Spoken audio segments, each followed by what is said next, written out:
সুম্মা লানাতিয়ান্নাহুম মিন বাইনি আইদিহিম ওয়া মিন খালফিহিম ওয়া আন আইমানিহিম ওয়া আন শামাইলিহিম ওয়া লা তাজিদু আকসারাহুম শাকিরিন।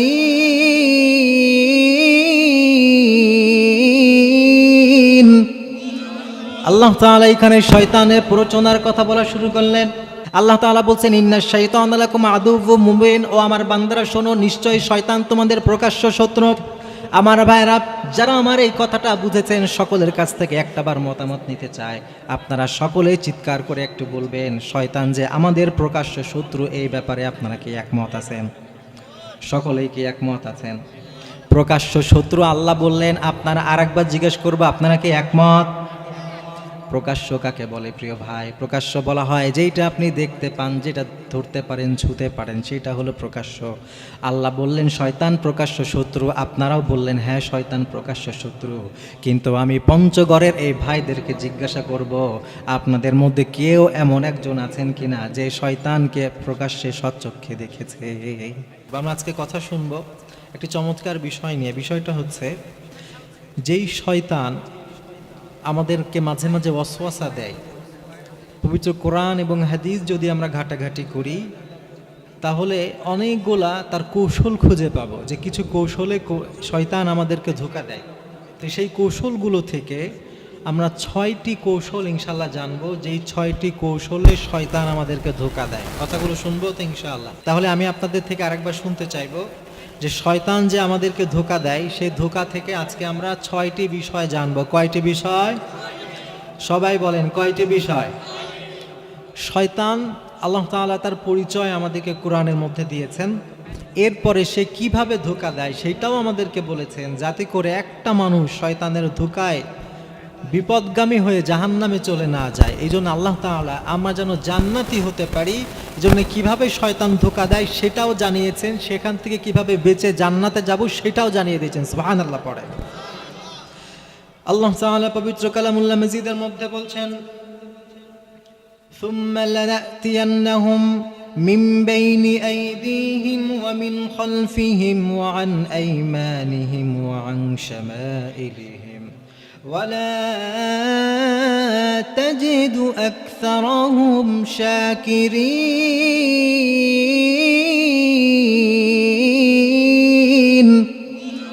আল্লাহ তাআলা এখানে শয়তানের প্ররোচনার কথা বলা শুরু করলেন। রাব্বুল আলামিন বলছেন, যে শয়তান আমি দুনিয়াতে তোমাদের কাছে পাঠিয়েছি, এই শয়তান কোনো সাধারণ শয়তান নয়।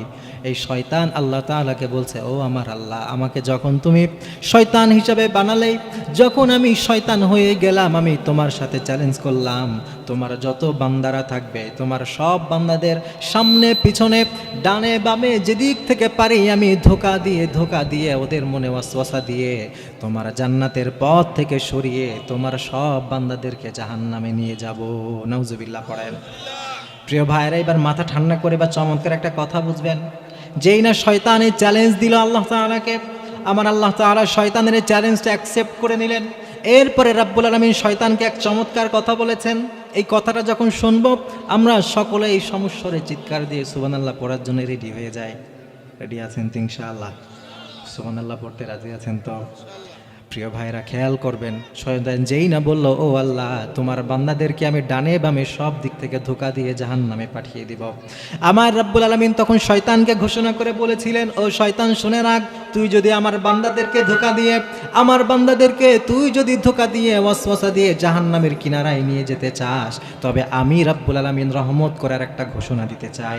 রাব্বুল আলামিন বলছেন, আমি ঘোষণা দিলাম, তুই যদি আমার বান্দাদেরকে ধোঁকা দিয়ে জাহান্নামের কিনারায় নিয়ে যেতে চাস, আর আমার বান্দা যদি একবার তাফসীর মাহফিলগুলোতে যায়, একবার যদি কোরআনের সংস্পর্শে আসে, আর যদি একটাবার শুধুমাত্র তওবা করে, তুই আমার বান্দাকে যতই জাহান্নামের কিনারায় নিয়ে যাস না কেন, আমি আমার বান্দাকে জাহান্নামের কিনারা থেকে টান দিয়ে জান্নাতের ভিতরে ঢুকিয়ে দিব। রাব্বুল আলামিন চমৎকার একটা ঘোষণা আমাদেরকে দিয়ে দিলেন, কিন্তু এটার জন্য শর্ত হচ্ছে তাফসীর শুনতে হবে, কোরআন শুনতে হবে, কোরআন অনুযায়ী নিজের জীবন গড়তে হবে। ঠিক কিনা প্রিয় ভাই? একটুখানি সাউন্ড আসছিল, এটা কই গেল ভাই? ভিতরে কি হরেন নাই? এই বক্সগুলো ছাড়া বাইরে আরো সাউন্ড নাই। সবগুলোতে একটু দিয়ে দেন। বাইরেও তো নাকি সাউন্ড আসছে না, কি সমস্যা হলো? আবার এই যে আওয়াজ আসে, একটা নয়েজ আসে, এইটা থাকলে তো আমরা আলোচনা করতে পারবো না। এত কষ্ট করে কতগুলো ভাই আলহামদুলিল্লাহ চলে আসছেন। সাউন্ডটা ঠিক করেন প্রিয় ভাই। আমরা দোয়া করি যেন আল্লাহ তাকে সাউন্ডটা সুন্দর করার তৌফিক দেখ। পড়েন আমিন। বকাবাধ্য করার কিছু নাই, ও ট্রাই করছে, ও সর্বোচ্চটা চেষ্টা করছে। আমরা দোয়া করতে থাকে সাউন্ডটা ঠিক হয়ে যাক। যেহেতু সময় কম, আমার কথা অনেক বেশি, আপনারা শুনবেন তো ইনশাআল্লাহ। তাহলে আমরা একটা কথা বুঝলাম যে শয়তান আমাদেরকে ডানে বামে পেছনে সব দিক থেকে কি করবে? ধোঁকা দিতে থাকবে। কিন্তু আমরা যদি তওবার দরজা বাড়িয়ে দেই, তাহলে আমাদের হাত ধরে জান্নাতে দিয়ে যাবেন কে? এরপরে প্রিয় ভাই, শয়তান কিভাবে আমাদেরকে ধোঁকা দিবে আমরা একটি একটি করে জানবার চেষ্টা করব। আল্লাহ তাআলা বলছেন সূরা ফাতিরের 6 নম্বর আয়াত, ইন্নাশ শাইতানা লাকুম আদুউন ফাত্তাখিযুহু আদুওয়া ইন্নামা ইয়াদউ হিসবাহু লিয়াকুনু মিন আসহাবিস সাঈর। সুবহানাল্লাহ পড়েন। আল্লাহ তাআলা এখানে সর্বপ্রথম শয়তানের পরিচয়টা তুলে ধরলেন। রাব্বুল আলামিন বলছেন, ও আমার বান্দারা শোনো, শয়তান কি, শয়তানের পরিচয়টা শোনো। ইন্নাশ শাইতানা লাকুম আদু, রাব্বুল আলামিন বলছেন, ও দুনিয়ার আমার বান্দারা শুনে রাখো, শয়তান সাধারণ কেউ নয়, শয়তান হচ্ছে তোমাদের সব থেকে বড় শত্রু। রাব্বুল আলামিন অন্য আয়াতে তাফসীর করছেন, আল্লাহ তাআলা বলছেন, ইন্নাশ শাইতানা লাকুম আদুউম মুবিন, ও আমার বান্দারা শোনো, নিশ্চয়ই শয়তান তোমাদের প্রকাশ্য শত্রু। আমার ভাইরা, যারা আমার এই কথাটা বুঝেছেন, সকলের কাছ থেকে একটাবার মতামত নিতে চায়। আপনারা সকলেই চিৎকার করে একটু বলবেন, শয়তান যে আমাদের প্রকাশ্য শত্রু, এই ব্যাপারে আপনারা কি একমত আছেন? সকলেই কি একমত আছেন? প্রকাশ্য শত্রু আল্লাহ বললেন, আপনারা আরেকবার জিজ্ঞেস করবো, আপনারা কি একমত? প্রকাশ্য কাকে বলে প্রিয় ভাই? প্রকাশ্য বলা হয় যেটা আপনি দেখতে পান, যেটা ধরতে পারেন, ছুঁতে পারেন, সেটা হলো প্রকাশ্য। আল্লাহ বললেন শয়তান প্রকাশ্য শত্রু, আপনারাও বললেন হ্যাঁ শয়তান প্রকাশ্য শত্রু। কিন্তু আমি পঞ্চগড়ের এই ভাইদেরকে জিজ্ঞাসা করব, আপনাদের মধ্যে কেউ এমন একজন আছেন কিনা যে শয়তানকে প্রকাশ্যে সচক্ষে দেখেছে? আছে কেউ? আছে? একজন থাকলে হাত তুলবেন যে এই মোড়ের দোকানে চা খেতে যাচ্ছিলাম, তখন শয়তানের সাথে আমার দেখা। এমন কেউ আছে প্রিয় ভাইয়েরা? শয়তানের সাথে জীবনেও আমাদের দেখা হয় নাই, আমরা কখনো শয়তান দেখলাম না, অথচ আল্লাহ বলছেন শয়তান আমাদের প্রকাশ্য শত্রু, এবং আমরা সেটা মেনেও নিলাম। তাহলে ব্যাপারটা বোঝার দরকার আছে না নাই বলেন প্রিয় ভাইয়েরা? আপনারা শুনবেন তো ইনশাআল্লাহ। যদি উদ্বা সাইবা তারাও আল্লাহকে বিশ্বাস করতো, কিন্তু তারা মূর্তিকে ভায়া মানতো। আমার ভাইরা স্পষ্ট কথা মনে রাখবেন, যারা আল্লাহকে আল্লাহ মানার পরেও মাঝখানে একটা ভায়া মাধ্যম তৈরি করবে, আবু জাহেলের ঈমান আর তাদের ঈমানের মাঝে কোনো পার্থক্য নাই, ঠিক কিনা? আবার ভাইরা ঠান্ডা মাথায় তাফসীরটা বুঝবেন, শিরিক কিভাবে আমাদের রন্ধে রন্ধে ঢুকে গিয়েছে। এই জন্য আমার ভাই আজ থেকে নিয়ত করেন, আল্লাহ আর বান্দার মাঝখানে কোনো ভায়া মাধ্যম আমরা করব না। রাজি আছি তো ইনশাআল্লাহ? প্রিয় ভাইরা, এইভাবে শিরিক করে। আর একটা শিরিকের উদাহরণ দেয় আপনাদের কাছে, সময় খুব স্বল্প। এটা আপনাদের পঞ্চগড়, আপনাদের এলাকা নিয়ে আমাদের কাছে অনেক রকমের দুঃসংবাদ আছে ভাইরা। আপনাদের পঞ্চগড়ের বিভিন্ন এমন সমস্ত জায়গা, যে জায়গাগুলোতে দরিদ্রতার হার বেশি, ওই সমস্ত জায়গাগুলোতে খ্রিস্টান মিশনারিরা গিয়ে গিয়ে আমাদের মুসলমানদের ঈমানগুলোকে হরণ করে নিচ্ছে। এজন্য আপনাদের সতর্ক হওয়ার দরকার আছে না নাই বলেন? সতর্ক হওয়ার দরকার আছে না?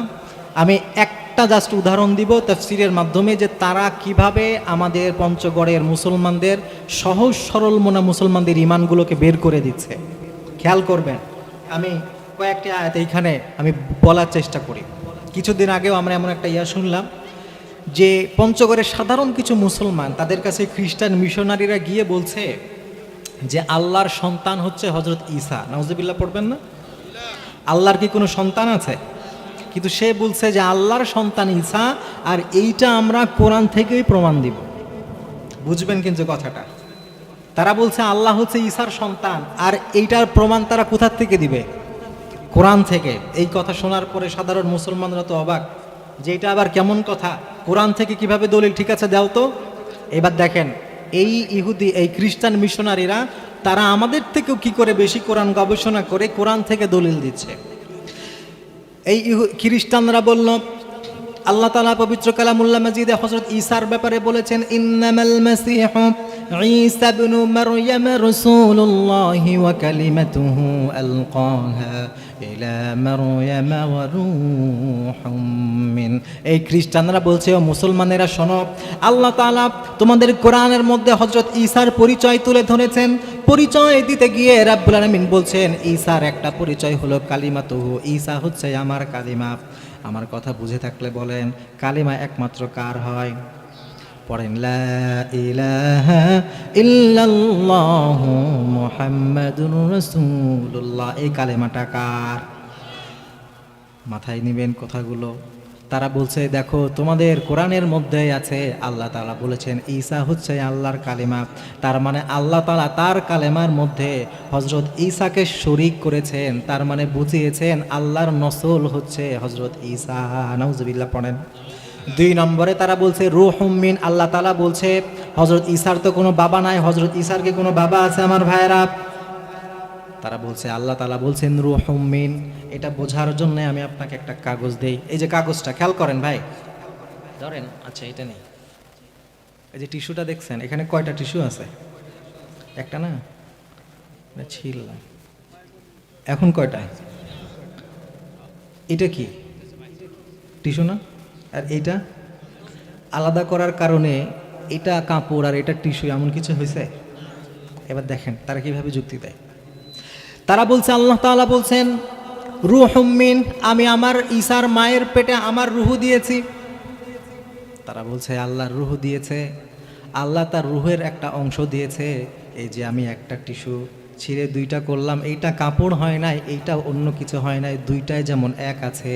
আল্লাহ তাআলা তার রূহ যেমন তার মায়ের মধ্যে দিয়েছে, আল্লাহ তার একটা অংশ দিয়েছে। তার মানে একটা কাপড় আলাদা করলেও যেমন কাপড়ই থাকে, আল্লাহ তার রূহটা আলাদা করার পরেও তার সন্তান ওইটার মধ্যে আছে।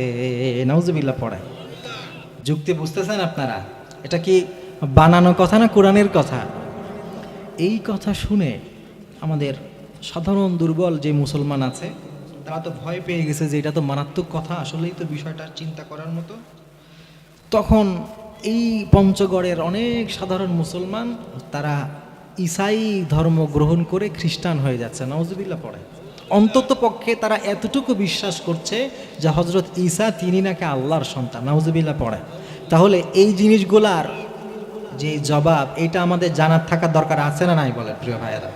আমরা একটুখানি দেখেন, কয়েক মিনিটের মধ্যে আমরা এটার একটা চমৎকার কি বলে উত্তর আমরা ইনশাআল্লাহ পবিত্র কোরআন থেকে দেওয়ার চেষ্টা করি।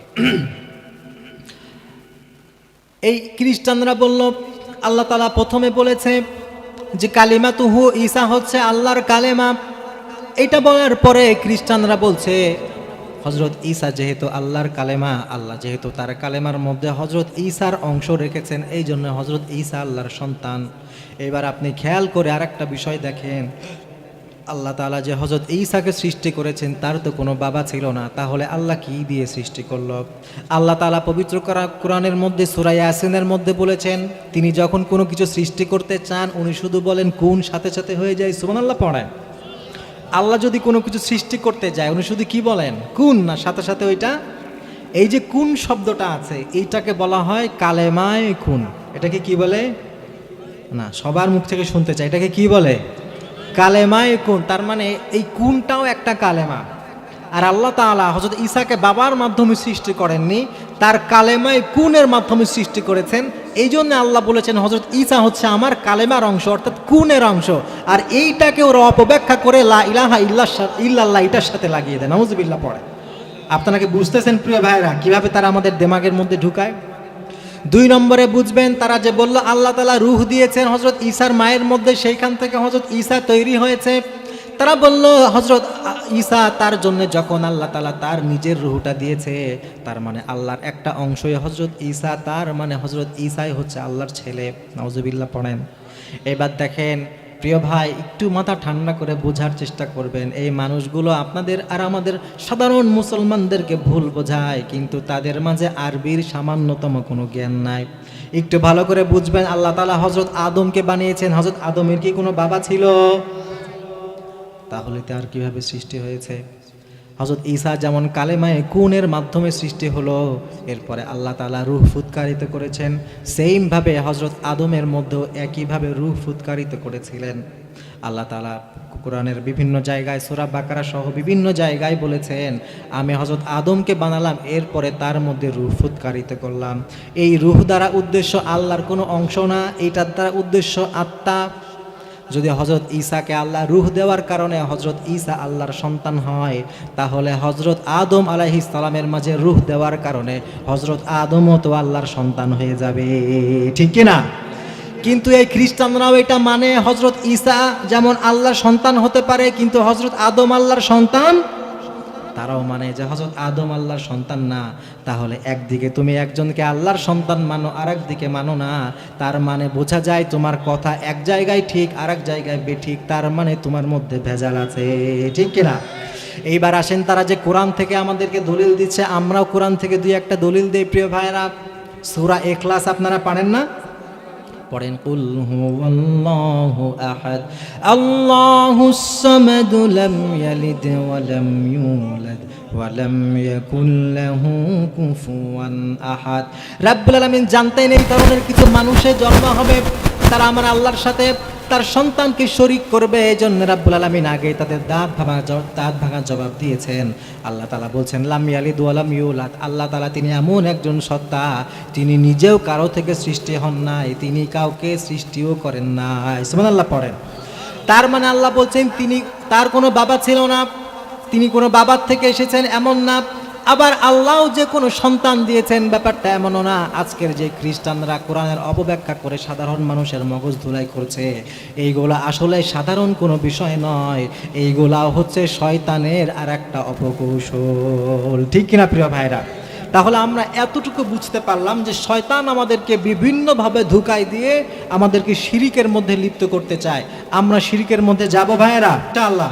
সংক্ষেপে করে এবার আসেন 2 নম্বর শয়তানের, যেইভাবে আমাদের সাথে শয়তান আমাদেরকে ভুল পথে নিয়ে যেতে চায়, 2 নম্বরটা বলি, যেহেতু সময় খুব অল্প, সংক্ষেপ করে বলি। 2 নম্বরটা হচ্ছে শয়তান আমাদেরকে কবিরা গুনাহ করায়। যখন দেখে যে না, এই লোকটারে দিয়ে তো শিরিক করানো গেল না, এর দিয়ে তো বেদাত করানো গেল না, তখন শয়তান কি করায়? আমাদেরকে দিয়ে কবিরা গুনাহ করায়। আমাদের মাঝে তো কেউ কবিরা গুনাহগার তো নাই, আলহামদুলিল্লাহ, কি বলেন ভাইরা? কবিরা গুনাহ করি এমন কেউ আছি নাকি আমরা? খেয়াল করেন আল্লাহ তাআলা কি বলছেন। আল্লাহ তাআলা সূরা নিসার মধ্যে বলছেন, ইন তাজতানিবু কাবাইরা মা তুনহাউনা আনহু নুকাফির আনকুম সাইয়্যাতিকুম ওয়া নুদখিলুকুম মুদখালান কারীমা। আল্লাহ তাআলা বলছেন, ও আমার দুনিয়ার মুমিন বান্দারা শোনো, ইন তাজতানিবু কাবাইরা মা তুনহাউন, আল্লাহ তাআলা যা নিষেধ করেছে, যে বড় বড় কবিরা গুনাহ আছে, এইটা থেকে তোমরা বেঁচে থাকবে। তোমরা যদি এই কবিরা গুনাহ থেকে বেঁচে থাকতে পারো, আমি আল্লাহ ঘোষণা করলাম মিনিমাম 2টা পুরস্কার দিব। সুবহানাল্লাহ পড়েন। যারা যারা ঘুমাচ্ছেন বলেন কয়টা পুরস্কার? সবার কাছ থেকে কয়টা পুরস্কার? যুবক ভাইরা যারা আছেন একটু চিৎকার করে, কয়টা পুরস্কার? আল্লাহ তাআলা বলছেন যদি কবিরা গুনাহ থেকে বেঁচে থাকতে পারো 2টা পুরস্কার দিব। পুরস্কারটা শোনার আগে একটা বিষয় বুঝি, অনেকেই ভাবছে কই আমরা তো আল্লাহর ওলি, আমরা কোনো রকমের গুনাহ করি না, আমাদের মাঝে কোনো কবিরা গুনাহ নাই। এই জন্য আমি 2-1টা উদাহরণ দেই, কবিরা গুনাহ হয় কি হয় না খেয়াল করবেন আপনারা। আপনাদের এলাকায় দেখবেন অনেক সময় দোকানের মধ্যে মানুষ ব্যবসা করে, রুটি বেচে, আলু বেচে, সবজি বেচে। বলেন এই ধরনের ব্যবসা করা হারাম নাকি হালাল? সবাই বলেন হারাম না হালাল? এবার ঠান্ডা মাথায় বুঝবেন প্রিয় ভাই। আপনি সকাল 10টার সময় গেছেন, একটু আলু কিনবেন, একটু পটল কিনবেন, দোকানে গেছেন, যাওয়ার পরে বলছেন ভাই আমার এটা দেন, এটা দেন, এটা দেন, সব কিছু নেওয়ার পরে যখন দামদারি করবেন আপনি বলেন ভাই একটু কমায় রাখেন। দোকানদার বলল ভাই বলেন কি, আপনি আমার বোনির কাস্টমার, আপনি আর আমার প্রথম কাস্টমার, আপনারা তো আমি এমনি অর্ধেক টাকা ছাড় দিয়েছি। এই যে লোকটা আপনাকে প্রথম বোনির কাস্টমার বলছে, আপনি আসলে 41 নাম্বার। বুঝেন নাই বোধ হয় কথা? আমার কথা বুঝে থাকলে বলেন, এরকম হালাল একটা জিনিসকে হারাম করে বেচে এরকম দোকানদার আছে না নাই? আপনাদের এলাকায় নাই ভাই? আপনাদের এলাকায় নাই? না না না, আমি ঢাকার কথা বলছি। হ্যাঁ, এইবার আর একটা বলি, খেয়াল করেন। মুর্শিদের ইমাম সাহেব আছেন নাকি? আপনাদের মসজিদের ইমাম সাহেব গেছে বাজার করতে, মাছ দেখে একটা পছন্দ হয়েছে, ইমাম সাহেব মাছ কিনবে, দোকানদার মাছ ব্যবসায়ী বলছে, আল্লাহ মসজিদের ইমাম সাহেব আসছেন, হুজুর নেন নেন, এইটা তো আমি আপনার জন্যই রাখছি, এটা নেন। হুজুর বলছে কত রাখবেন? আর হুজুর আপনি আমাকে টাকার কথা বলেন, আপনি নেন তো, আপনার জন্য এটা 100% ছাড়, আপনি যা মন চাই দেন। কত দিব? দিয়েন হুজুর 400 করে রাখেন। হুজুর একটু বেশি হয়ে যায় না ভাই? হুজুর আপনার কাছে কি দামদারি করা যায়? বাস হুজুরে দিয়ে দিছে। আসলে মাছটা সকাল থেকে পড়ে আছে, কেউ কিনে না। হুজুর সহজ সরল মোনা পেয়ে বলছে অর্ধেক দাম লেস করে দিয়েছে। আসলে 400 টাকার জিনিস 800 টাকায় বেচে পকেট কাটছে। আছে না নাই বলেন? এই যে ভাই হালাল জিনিস আপনি ঘুরায়ে পেঁচিয়ে আপনি হারাম করে নেন। প্রিয় ভাই, যদি আপনি ব্যবসায়ী হন মনে রাখবেন এই সবগুলা হচ্ছে কবিরা গুনাহ। আমার নবী বলেছেন মান গাশশা ফালাইসা মিন্না, যারা এইভাবে ধোঁকাবাজি করবে এরা মুসলমানদের অন্তর্ভুক্ত না। ঠিক কিনা বলেন? প্রিয় ভাইরা বুঝবেন ভালো মতো, আপনাদের এলাকার হাজী সাহেবের বাসার বিয়ে, সরি হাজী সাহেব তো থাকতেই পারে, ঢাকার এক হাজী সাহেবের বাসায় তার মেয়ের বিয়ে হচ্ছে। বিয়েতে ফরজ হচ্ছে ইজাব আর কবুল। আপনি বলবেন বিয়ে করছি, উনি বলছেন হ্যাঁ কবুল করছি, বিয়ে শেষ, সাক্ষী লাগবে। আর নবীজি বলেছেন সম্ভব হলে একটা ছাগল বা কিছু একটা দিয়ে উলিমা করো, তাও ছেলের বাসায়, আর মাঝখানে একটা ওয়াজিব আছে দিনমোহর। এই তো বিয়ের কাহিনী, ঠিক কিনা বলেন? কিন্তু খেয়াল করে দেখবেন বিয়ের 7 দিন আগে মেহেদি পার্টি, 3 দিন আগে নাচানাচির পার্টি, আর 1 দিন আগে বাজারের সব থেকে বড় বড় 2টা বক্স এনে সারা রাত ধরে ঢিসকাও আছে না না। প্রিয় ভাই, হাজী সাহেবের বাসায় কিন্তু বিয়ে। আমি আপনাদের এলাকার কথা বলছি না, ঢাকার কথা বলতেছি। হাজী সাহেবের বাসায় গান বাজছে জোরে জোরে। হাজী সাহেব ঘর থেকে বের হয়েছে, জোহরের আজান হয়েছে। ইমাম সাহেব বলছে কি হাজী সাহেব, আপনার বাসায় যদি ঢিসকিয়া হয় অন্যের বাসায় কি হবে? হাজী সাহেব বলে আরে হুজুর রাখেন তো, একটা দিনই তো করবে, আছে না নাই এমন হাজী? হাজী সাহেব বলছে মাত্র একটা দিনই করবে, পোলাপান মানুষ, আজকে একটু করতে দিন, চলেন মিয়া নামাজের সময় নামাজে যাই। আরে আপনার বাসায় এইরকম ওপেনলি গুনাহের কাজ হয় আর আপনি নামাজ পড়তে যান, কিন্তু আপনার সন্তান কবিরা গুনাহ করে, আপনি কিছু বলেন না। আপনি আসলে শয়তানের ধোঁকায় পড়েছেন, ঠিক কি না? আমার ভাইরা, এইভাবে যদি সমাজের বাস্তবতাগুলো তুলে ধরতে থাকি, একটার পর একটা আসবে আর দেখবেন আমরা সবাই ধরা খেয়ে গেছি। এই জন্য আল্লাহ তাআলা বলছেন কবিরা গুনাহ থেকে বাঁচো, শয়তানের ধোঁকা থেকে বাঁচো। আর একটা উদাহরণ দিব আর একটা উদাহরণ। হ্যাঁ, ঘুমাই গেছেন আপনারা, বিরক্ত হচ্ছেন। আর একটা উদাহরণ দেই। হাজী সাহেবের বাসায় বিয়ে, আবার হাজী সাহেবের কাছে আপনাদের এলাকায় ভয় পায়, আবার পরে বাসায় যাইতে পারি কি না পারি, ওই দিকের কথাই বলি। হাজী সাহেবের বাসায় বিয়ে, বিয়ের দিন অনেক আত্মীয় স্বজন আসছে। নানি আসছে 60 বছর বয়স, একেবারে কুজা হয়ে গেছে, সাথে তার নাতনি বলে না আপনাদের এদিকে, কি বলে? নাতনি তো। নানি হাতে মোজা, পায়ে মোজা, একদম বোরকা দিয়ে চোখটাও দেখা যায় না, মাথাটা কুজা হয়ে গেছে। একটা লাঠি নিয়ে ভর করে ঠক ঠক ঠক ঠক করতে করতে বিয়ে বাড়িতে আসছে। কিন্তু তার যে নাতনি বয়স মাত্র 17, তার বুকে উন্নাটাও নাই, আছে না নাই? আরে ভাই, তুমি যে এত কিছু পড়ছো, তুমি তো ডেট ফেল, যেটার দরকার ছিল ওইটারিতে তুমি কিছুই দেও নাই। যদি বলে কি গো, তোমার তো এটা দরকার ছিল না, তুমি করলেও পারতে, না পড়লেও পারতে, কিন্তু যেইটারে দরকার ছিল ওইটারে কেন দেও নাই? নাতনি আস্তেই করে ওই দিক দিয়ে চলে গেছে, আর নানি বলছে এখনই একটু বয়স করে নিক, আমাদের মতো বুড়া হলে আর কি করবে। এইরকম চিন্তা ভাবনা আছে না নাই বলেন? আরে আমার ভাই, চিন্তা করবেন যুবক বয়স, এটাই তো ইসলামের জন্য জীবন দেওয়ার বয়স, ঠিক কিনা? আর সারা পৃথিবীতে আপনি খেয়াল করবেন, যদি ইসলামের ইতিহাস দেখেন, আমাদের যুবকদের দেখবেন আর আমাদের আগের যুবকদের দেখবেন। আমাদের আগের যুবকরা যারা এই সারা পৃথিবীতে ইসলামটাকে ছড়িয়ে দিয়েছে, 17 বছরের মোহাম্মদ বিন কাসেমের নাম শুনেছেন আপনারা? মোহাম্মদ বিন কাসেম সিন্ধু বিজয় করেছিল। একজন নারী, মুসলিম নারীকে হিন্দু রাজারা বন্দি করেছিল। সেই সুদূর আরব থেকে চলে এসেছে যে আমার একটা বোন কোনো কাফেরের কাছে বন্দি থাকবে, আর আমি তার যুবক ভাই আর আমি ঘরে বসে থাকবো, এটা হতে পারে না। সে সুদূর ওইখান থেকে ছুটে এসে গোটা সিন্ধু জয় করে কাফেরদের থেকে তার বোনকে ছিনিয়ে নিয়েছে। আজকে আমাদের যুবকরা যদি এমন হতো, সারা দুনিয়াতে এত মুসলমানদের হত্যা করা হচ্ছে, শিশুদেরকে হত্যা করা হচ্ছে, আমাদের যুবকরা যদি সিংহ থাকতো, আমাদের কোনো মুসলমানের দিকে কালো হাত বাড়ানো তো দূরে থাক, কোনো একটা কাফের একটা সাধারণ মুসলমানের দিকে চোখ রাঙিয়ে তাকাবে এই সাহসটুকু তারা করতো না, ঠিক কিনা বলে? কিন্তু আমাদের যুবকদের অবস্থা হয়ে গেছে খারাপ। আমাদের যুবকদের কি অবস্থা বলবো দিয়ে একটা, যুবক ভাইরা রাগ করবে, রাগ করবে না? আমাদের যুবক ভাইদের কারণে এলাকার চোর কমে গেছে রাতের বেলা, বুঝেন নাই? এক চোর গেছে চুরি করে, আপনাদের এলাকার কথা বলবো না, ঢাকার কথাই বলি, কি বলেন? রাত 2টা বাজে চোর গেছে চুরি করতে, জানলা দিয়ে দেখতেছে যে সবাই ঘুমাইছে কিনা। দেখে যে সবাই ঘুমায় গেছে, কিন্তু খাটের এক কোনায় এক আল্লাহর ওলি আর হাতের ভিতর থেকে আলো জ্বলতেছে। চোর বলছে মাশাআল্লাহ, এই যুগে এমন যুবক আছে আল্লাহর কাছে মুনাজাত করে আর হাতের ভিতর থেকে আলো বের হয়, এই ঘরে তো চুরি করা যাবে না। চোর চলে গেছে। একজন আল্লাহ হবার কিন্তু অলরেডি বলছে ভাই, একটু পরে বলেন। আবার 3টা-4টার দিকে আবার চিন্তা করতেছে, আরে আজকের রাতটা খালি যাবে, যা আর একবার যাই, দেখি মনে হয় তাহাজ্জুদ করে ঘুমাই পড়ছে। আবার গেছে, যাওয়ার পরে দেখে তখন যুবক বসে বসে এমন করতেছিল, এখন যুবক শুয়ে শুয়ে আর হাতের থেকে আলো বের হয়। উনি বলছে মাশাআল্লাহ, এই যুবক বসেও আল্লাহরে ডাকে, শুয়েও আল্লাহরে ডাকে, আর ওর হাতের ভিতর থেকে আলো বের হয়। এমন যুবকের বাসায় তো জীবনে চুরি করা যাবে না। চোর নিয়ত করছে যে যাক, আমি জীবনে যা চুরি করছি আজ থেকে ভালো হয়ে যাব, তওবা করলাম। তওবা মাত্র করছে আর দেখে ওইটা আসলে আলো না, ওইটা একটা মোবাইল। যুবক সাহেব আছে না নাই? আছে আছে। যুবক ভাইরা কি বলেন, এরকম করে না আমাদের যুবকেরা? আমাদের যুবকদের জন্য চোররাও টেনশনে পড়ে গেছে। যুবক ভাই, আমাদের তেমন হওয়ার কথা ছিল না। আমি হাসতে হাসতে বললাম ভাই, কিন্তু মনে রাখবেন এই যে যৌবন, এটা বেশি দিনের না। হঠাৎ একদিন পিছনে তাকিয়ে দেখবেন আপনার চুলটাও সাদা হয়ে গেছে, ঠিক কিনা? প্রিয় ভাইরা, এই জন্য মনে রাখবেন যুবক ভাই, অনেক বুড়া মানুষ আছেন, তারাও সবাই মনে রাখবেন।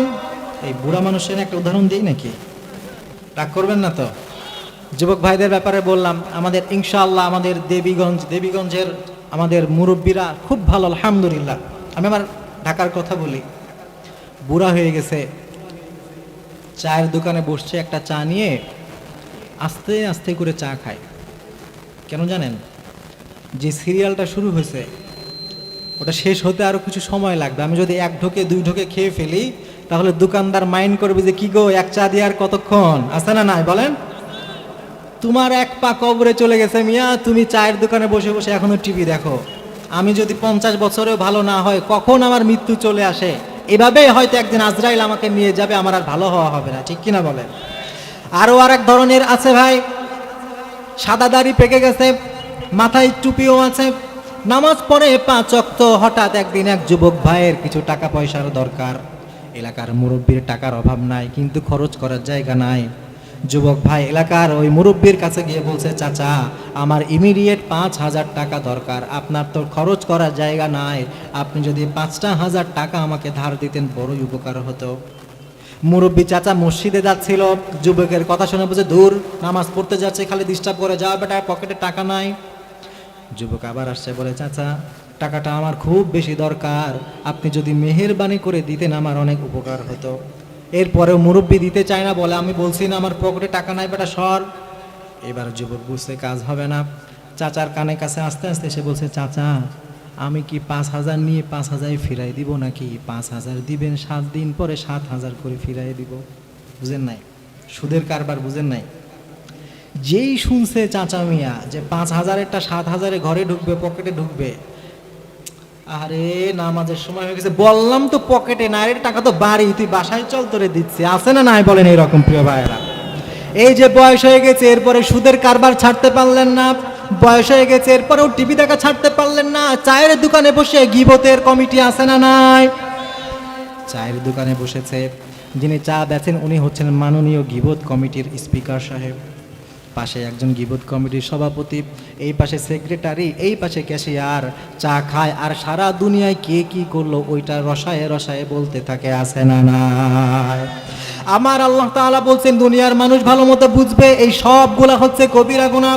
এই কবিরা গুনাহ যদি তুমি ছাড়তে পারো, রব্বুল আলামিন বলছেন একটা নয় দুইটা নয়, রব্বুল আলামিন এমন দুইটা পুরস্কারের ঘোষণা দিয়েছেন। পুরস্কার যখন বলবো সুবহানাল্লাহ পড়ার জন্য রেডি হন, আছেন তো ইনশাআল্লাহ? চমৎকার দুইটা পুরস্কারের কথা ইনশাআল্লাহ তাআলা বলবো।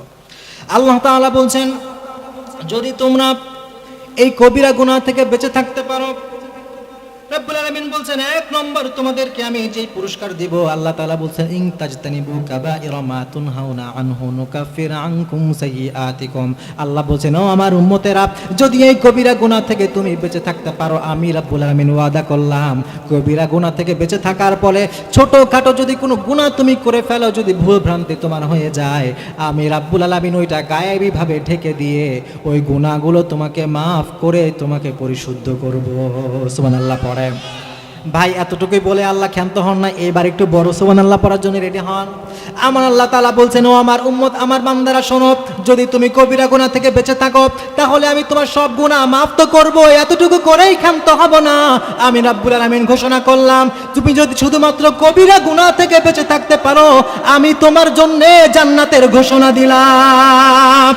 রব্বুল আলামিন বলছেন ইন তাজতানিবু কাবাইরা মা তুনহাউনা আনহু নুকাফির আনকুম সাইয়্যাতিকুম ওয়া নুদখিলুকুম মুদখালান কারীমা।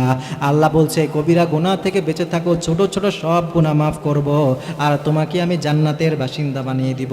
আর আমার আল্লাহর এই কথাগুলো শয়তানের সহ্য হয় না, এজন্য শয়তান যখন দেখে আল্লাহর বান্দারা শিরিক করে না, আল্লাহর বান্দারা বিদআত করে না, তখন তারা ঘুরিয়ে পেঁচিয়ে আমাদেরকে কবিরা গুনাহের মধ্যে ঢুকিয়ে দিতে চায়।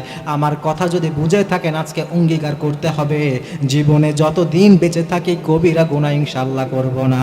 রাজি আছি তো ইনশাআল্লাহ? হাত তুলে আল্লাহকে একটু দেখাই, লিল্লাহি তাকবীর। আল্লাহ তাআলা হাতগুলো কবুল করুন, পড়েন আমিন। কয়টা বলছি ভাই? দুইটা। মাশাআল্লাহ, আল্লাহ তার হায়াত বাড়াক, পড়েন আমিন। দুইটা বলছি, আমার সময় কম, আমি হয়তো আর সর্বোচ্চ 15 মিনিট বলতে পারবো। আপনারা কি কষ্ট পাচ্ছেন না? কার একটু বলবো ভাইয়েরা? অনেকে মনে হচ্ছে ঘুম চলে আসছে, ঘুম আসছে। আমি একটু তাকবীরের একটা কন্টেস্ট করে নেই 1 মিনিটের মধ্যে, এরপরে শুরু করি। বিয়ে করেন নাই কারা কারা? হাত তোলেন তো দেখি। বিয়ে করেন নাই এখনো যুবক ভাইয়েরা? মাশাআল্লাহ, হাত নামাই। আমি একটা প্রতিযোগিতা করি, আমি প্রথমে যারা বিয়ে করেছে আমাদের যারা মুরব্বী চাচারা আছে আমি তাকবীর দিব, যারা বিবাহিত আছেন আপনারা তাকবীরের উত্তর দিবেন, ঠিক আছে ইনশাআল্লাহ? এরপর আমার যে যুবক ভাইরা বিয়ে করে নাই আমি তাকবীর দেব, তারা উত্তর দিবে। আজকে প্রমাণ হবে যে আমাদের যুবক ভাইরা বিয়ে করার উপযুক্ত হয়েছে কিনা, ঠিক কিনা বলেন? মুরব্বী বাবাজি যারা আছেন আপনারা তাকবীর দেওয়ার জন্য রেডি আছেন তো ইনশাআল্লাহ? যারা অবিবাহিত আপনারা চুপ থাকবেন, শুধু মুরব্বী বাবাজিদেরকে বলছি লিল্লাহি তাকবীর। মাশাআল্লাহ, আমি বলেছিলাম যে আপনাদের এখানের মানুষগুলো সিংহ পুরুষ, বুড়া হয়ে গিয়েছে কিন্তু সেই সিংহের মতো গর্জন এখনো যায় নাই, যাবেও না ইনশাআল্লাহ, ঠিক না? এবার যারা অবিবাহিত ভাইয়েরা আছেন, যুবক ভাইয়েরা, আপনারা কি প্রস্তুত আছেন ইনশাআল্লাহ? যুবক ভাইয়েরা প্রস্তুত আছেন? আপনারা রেডি আছেন তো ইনশাআল্লাহ? লিল্লাহি তাকবীর। কি হলো? কারা কারা জিতলো? কারা? উভয়ে সমান সমান নাকি? আচ্ছা, অনেকে বলবে যে হুজুর এখানে আপনি তো দল অভুক্ত করে দিলেন, এমনি মতানৈক্য বাঁচে না, বিবাহিত অবিবাহিত দল ভাগ ভাগ করে দিলেন। আমি দল ভাগ করতে চাই না, আমি চাই এখন বিবাহিত অবিবাহিত সবাই মিলে একটা তাকবীর দিবে, অত্র এলাকা থেকে শয়তান পালাবে। রাজি আছেন তো ইনশাআল্লাহ? সকলেই তৈরি আছেন তো ইনশাআল্লাহ? যুবক ভাইয়েরা, মুরব্বী চাচায়েরা সবাই তৈরি আছেন তো ইনশাআল্লাহ? লিল্লাহি তাকবীর। শয়তান আছে না গেছে? ভাগছে না ইনশাআল্লাহ? ভারতে গেছে? আগেই তো কিছু আছে নাকি? কি বলেন? আমাকে এগুলো বলতে নিষেধ করা হয়েছে, বলতেছি। আচ্ছা, আমরা এখন তৃতীয় তাফসীরে যাই। শয়তান যখন দেখে কবিরা গুনাহ করেও একে পার পেয়ে গেল, ও চলে গেল, তখন আমাদেরকে ছোট ছোট গুনাহগুলোকে সহজ করে দেয় যে তুই ছোট ছোট কিছু কাজ করতে পারিস, সমস্যা নাই। দেখেন আল্লাহ তাআলা কি বলছেন। আল্লাহ তাআলা বলছেন পবিত্র কালামুল্লাহ মাজিদের মধ্যে, ওয়াকফিদ লাহুমা জানাহাদ দুল্লি মিনার রাহমাতি ওয়া কুর রাব্বিরহামহুমা কামা রাব্বায়ানি সগীরা। এরপরে রব্বুল আলামিন সূরা নূরের 15 নম্বর আয়াতের মধ্যে বলছেন, ইজ তালাকাউনাহু বিআলসিনাতিকুম ওয়া তাকুলুনা বিআফওয়াহিকুম মা লাইসা লাকুম বিহি ইলম। রাব্বুল আলামিন বলছেন, ও আমার বান্দারা শোনো, কিছু কথা এমন আছে যেইগুলা তোমরা নিজেদের কাছে অনেক সাধারণ মনে করো, তুচ্ছ মনে করো, কিন্তু আমি রাব্বুল আলামিন ঘোষণা করলাম ইনদাল্লাহি আযীম, তোমাদের কাছে সাধারণ মনে হলেও ওই কথাগুলো আমার কাছে অনেক বেশি গুরুত্বপূর্ণ। প্রিয় ভাইরা খেয়াল করবেন, নবী সাল্লাল্লাহু আলাইহি ওয়াসাল্লাম এটা তাফসীরে চমৎকার কথা বলেছেন। আমার নবীজি বলছেন সাধারণ গুণাগুলোকে তোমরা হালকা মনে করবে না, তার একটা চমৎকার ব্যাখ্যা আমার নবী দিয়েছেন। আমার নবী বলছেন সাহাবীদেরকে মনে করে একটা ফাঁকা জায়গায় একটা কাফেলা এসেছে। নবীজি বলছেন সব কাফেলার প্রত্যেকটা সদস্যকে বলা হলো এখন রান্না করা হবে, রান্নার কোনো খড়ি নাই, তোমরা সবাই এই মাঠের মধ্যে ছড়িয়ে পড়ো, লাকড়ি ছোটোখাটো ডাল যে যা পারো তাই নিয়ে এসব।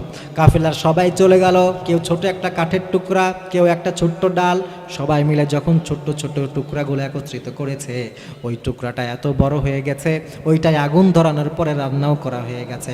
আমার নবীজি সবাইকে ডাক দিয়ে বললেন, এই যে ছোট্ট ছোট্ট কিছু কাঠের টুকরা, এইগুলা যদি একা একা থাকতো এইটা দিয়ে রান্নাও হতো না, কিছুই হতো না, কিন্তু এইগুলা যখন একত্রিত হয়ে গেছে, এইটা দিয়ে আগুন ধরানো গেছে। ও আমার উম্মতেরা মনে রাখবে, ছোট্ট ছোট্ট গুণাগুলাকে তোমরা ছোট মনে করবে না। এই ছোট্ট ছোট্ট গুণা যখন একত্রিত হয়ে যায়, স্তূপ আকারে হয়ে যায়, একটা ছোট কিছু ডাল একত্রিত হলে যেমন রান্না করার জন্য আগুন জ্বালানো যায়, ছোট ছোট কিছু গুণা একত্রিত হলে ওই গুণাগুলো জাহান্নামে পোড়ানোর জন্য যথেষ্ট হয়ে যায়। নাউজুবিল্লাহ পড়েন। এজন্য আমার ভাইরা নিয়ত করতে হবে ছোট কোনো গুনাহ ইনশাআল্লাহ আমরা করব না, রাজি আছি তো ইনশাআল্লাহ। দুই একটা ছোট গুনার উদাহরণ দিব ভাইরা। আপনাদের এলাকায় একজন চোখ নাই, এই কানা এদিকায় বলে না, এই ল্যাংলা এদিকায় ডাকেন, এরকম অমক শালা টালাও তো আছে, বলে না এগুলা, অমকের বাচ্চা অমকাই এদিকায়, হাসতে হাসতে খেলতে খেলতে যুবক ভাইয়ের এই যে গালি দেয়, সে মনে করে এইগুলা সাধারণ একটা বিষয়, কিন্তু সে জানে না তার এই গালিগালাজের মধ্যে তার জন্য জাহান্নামের লাকড়ি জমা হয়ে গেছে। এই জন্য ছোট ছোট কাজ করা যাবে না। মুরব্বি চাচা গিয়েছেন উজু করার জন্য, গরমকাল, উজু করতে গিয়ে ট্যাপটা ছেড়ে দিয়েছে, ভাই একটুখানি মুখের মধ্যে পানির নিয়ে কুলি করছে, এইভাবে দাঁতগুলা এইভাবে ব্রাশের মতো করতেছে, ট্যাপটা এইভাবে ছাড়া, মুরব্বি এইভাবে তার দাঁত পরিষ্কার করে, এইদিকে 1.5 লিটার পানি পড়ে শেষ, আছে না নাই বলেন? উনি চিন্তা করছে মাসে সপ্তাহে সপ্তাহে তো 20 টাকা করে দেই, একটু পানি পড়লে সমস্যা কি? আপনি মনে করছেন পানি পড়লে একটু সমস্যা কি? আপনি আসলে জানেন না এই ছোট্ট একটা কাজ আপনার আমলনামায় গুনাহ হিসাবে লেখা হয়েছে। হাঁটতে হাঁটতে যাচ্ছেন, পান খেতে খেতে একজনের সুন্দর একটা দেয়াল সুন্দর করে রং করা, পানের পিকটা ঠুস করে আপনি দেয়ালে ফেলে দিলেন, এইটা একটা গুনাহ। এরকম ছোট খাটো বড় কত গুনাহ আমরা আমাদের জীবনে করে ফেলি। আমার ভাই আজ থেকে নিয়ত করেন ছোট বড় সব রকমের গুনাহ থেকে বেঁচে থাকার চেষ্টা করব ইনশাআল্লাহ। রাজি আছেন তো? সময় একেবারে কম, 4-5 মিনিট আছে, সংক্ষেপে এবার আমি 2-1টা বলি। এখন মনে করেন ছোট গুনাহ থেকেও আমরা বেঁচে ফিরলাম, শয়তান তখনও ছাড়ে না, সে তখন তার 4 নম্বর যেই কৌশল আছে সেইটা অবলম্বন করে। 4 নম্বর কৌশল কি জানেন? আপনার দিয়ে শিরিক করানো গেল না, কবিরা গুনাহ করানো গেল না, ছোট ছোট গুনাহ করানো গেল না, তখন ও আপনাকে ফুসলিয়ে ফাঁসলিয়ে কিভাবে সওয়াবের কাজ, ভালো কাজ কম করানো যায় সেটার চেষ্টা করবে। প্রিয় ভাইরা মনোযোগ দিয়ে বোঝার চেষ্টা করবেন। আল্লাহ তাআলা বলছেন, ওয়া মান ইয়াশু আন যিকরির রহমানি নুকাইয়িদ লাহু শাইতানান ফাহুয়া লাহু করিন। আল্লাহ বলছেন কেউ যদি আল্লাহর জিকির থেকে, আল্লাহর স্মরণ থেকে গাফেল থাকে, তাহলে তার জন্য করিন শয়তান নিযুক্ত হয়। করিন শয়তান কাকে বোঝে? একটুখানি 2 মিনিটের মধ্যে তাফসীর বুঝেন। করিন শয়তান, একটা মানুষ যখন জন্মগ্রহণ করে, আবার নবীজি বলছেন প্রত্যেকটা মানুষের কাছে শয়তান 1-2টা করে চলে আসে, আর তাদেরকে বলা হয় করিন। এক সাহাবী জিজ্ঞাসা করলেন, ইয়া রাসূলুল্লাহ, ইয়া হাবিবাল্লাহ, সব মানুষের কাছে যদি শয়তান থাকে, আপনার কাছেও 2-1টা আছে নাকি? সুবহানাল্লাহ পড়েন। সাহাবী কৌতূহল, নবীকে বলছেন, নবীজি সবার কাছে যদি শয়তান থাকে, আপনার কাছেও আছে নাকি? নবীজি বললেন, হ্যাঁ আমার সাহাবী, আমার কাছেও শয়তান ছিল, কিন্তু আমার কাছে আসার পরে আমার শয়তান মুসলমান হয়ে গেছে। সুবহানাল্লাহ পড়েন। শয়তান সবার কাছেই আছে।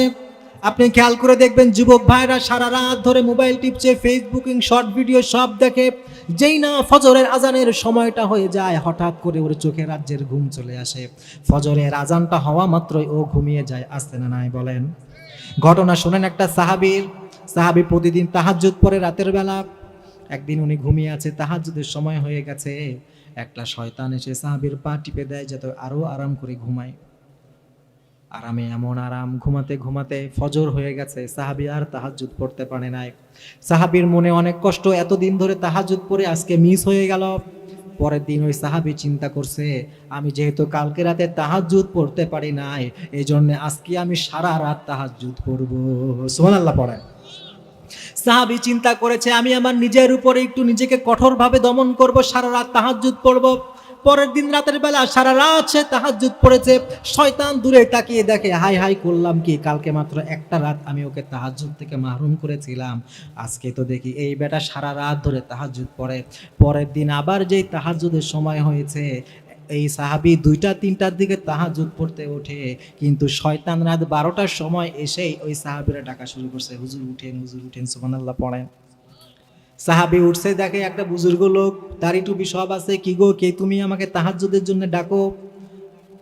উনি বলছে, হুজুর আমি কোনো ভালো আল্লাহর ওলি না, আমি হইলাম ইবলিস শয়তান। তুই ইবলিস হয়ে কি করে তুই আমার কাছে তাহাজ্জুদের জন্য ডাকলি? ইবলিস বলছে, আমি আপনাকে গত সপ্তাহে, গতকাল রাতে অনেক ফুসলিয়ে ফাসলিয়ে তাহাজ্জুদ থেকে বিরত রেখেছিলাম, আর এর বিপরীতে তার পরের দিন আপনি সারা রাত ধরে তাহাজ্জুদ পড়লেন। এইটা আমার জন্য বিরাট লস হয়ে গেছে। আমার মনে হয়েছে আপনি সারা রাত তাহাজ্জুদ পড়ার থেকে অল্প একটু করেন, এইটাই আমার জন্য ভালো। সুবহানাল্লাহ পড়েন। এই যে শয়তান সাহাবীদের কাছে গেছিল, আমাদের কাছে বোধ হয় নাই, আছে আছে, আমাদের কাছে আছে। এজন্য ভাই শয়তান বিভিন্নভাবে ওয়াসওয়াসা দিতেই থাকবে। যেই দেখবেন মুয়াজ্জিন আজান দিয়ে দিয়েছে, সাথে সাথে 2 বন্ধু আসবে, বন্ধু নতুন একটা বাইক কিনছি, চল একটু বাইকে করে একটা টান দিয়ে আসি। এইদিকে মুয়াজ্জিন আজান দেয়, উনি বলছে, আরে আজান দিল, নামাজটা পড়ে যায়। আরে বন্ধু, নামাজ তো তুই কতই পড়তে পারবি, কিন্তু নতুন বাইকে প্রথম তোর নিয়ে উঠবো, এইটা কিন্তু আর হবে না। বন্ধু চলে গেছে, এইদিকে মুয়াজ্জিন আজান দেয়, এরকম হয় কিনা বলেন?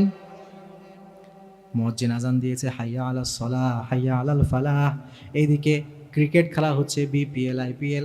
আমার বন্ধু বসে বসে খেলা দেখে, মুয়াজ্জিন আজান দেয়, কিন্তু তার আজানের দিকে কোনো ভ্রুক্ষেপ নাই, সেই টিভি দেখতেছে। এইরকম আছে না নাই বলেন? এই জন্য প্রিয় ভাই মনে রাখবেন, শয়তান এইগুলো সবসময় ওয়াসওয়াসা দিতেই থাকে। এই জন্য আমার শেষ কথা হচ্ছে, শয়তান যতবার ওয়াসওয়াসা দিবে, শয়তানের বিরুদ্ধে আমরা যুদ্ধ ঘোষণা করলাম, ঠিক তো ইনশাআল্লাহ?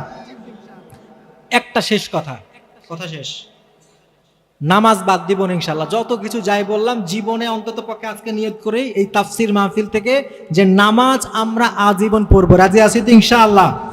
নামাজ পড়লে শয়তান সব থেকে বেশি কি হয়? নারাজ হয়। এজন্য শয়তানের বিরুদ্ধে লড়াই করার সব থেকে বড় হাতিয়ার হচ্ছে নামাজ। নামাজ পড়বো তো ইনশাআল্লাহ? নাকি বলবেন হুজুর নামাজ না পড়লেও ইমান ঠিক আছে? হ্যাঁ, ইমান ঠিক আছে। নামাজেরই কইলে কথা, দেখাই কত অজুহাত, মাজায় ব্যথা পায়ে ব্যথা, আরো দেখাই গিরাবা, ঠিক কিনা? রুকু সেজদা করতে নাকি, রুকু সেজদা করতে নাকি মাজাই লাগে টান, এরা শিক্ষিত শয়তান, এরা শিক্ষিত শয়তান, ঠিক কিনা বলেন? ওয়াজ মাহফিল হইলে কোথাও সেথায় যেতে চাই না মন, রাত জেগে দেখতে পারে সুন্দরী মাইয়ার নাচন, ঠিক কিনা? 2 আঙ্গুলের চিপায় আবার, 2 আঙ্গুলের চিপায় আবার বিড়ি মারে টান, এরা কিসের মুসলমান, এরা কিসের মুসলমান, এরা কিসের মুসলমান, এরা কিসের মুসলমান? মুসলমান হতে পারবে? যা কিছু বললাম, আল্লাহ আমাকে এবং আপনাদের সকলকে আমল করার তৌফিক দিক, সকলে পড়েন আমিন।